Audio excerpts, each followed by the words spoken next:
Your career has had a very strong synergy between contemporary dance and musical theatre. How did that happen? Was it a conscious thought, or it just... It was not a conscious thought. It was not a conscious thought at all. My experience with dance actually came from my mother, who was in the Martha Graham Dance Company from 1944 through 1968, and later became Associate Artistic Director of that company, and revived many works for Martha Graham Dance Company.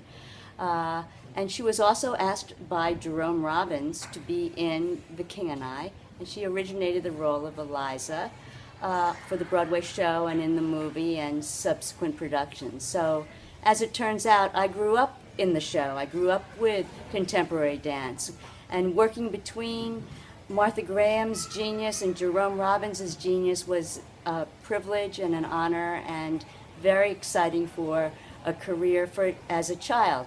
And I never really consciously thought of becoming a dancer. I just fell into it as a happening.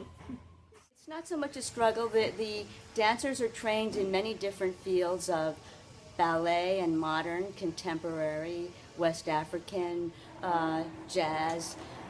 But in terms of trying to cast this particular show, the style is totally foreign to them, so you have to train them to turn in parallel, to get the back attitude based on the Thai style of dancing, with the fingers being a certain way or the hands being a certain way, which is not something you're going to pick up in Broadway Dance Center or ballet class, or Limon, Cunningham, Paul Taylor, Graham class. So it's an interesting experience. That's why we have boot camp for the Ballet Small House of Uncle Thomas.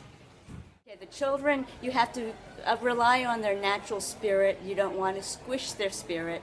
You have to let them use their imaginations at play, and not get them too scared or frightened about what they're going to do, and make it more like a game, so within the parameters of the discipline, so that their inner enjoyment of getting to know you, for instance, comes out. Thank you so much for your time. You're welcome. Thank you.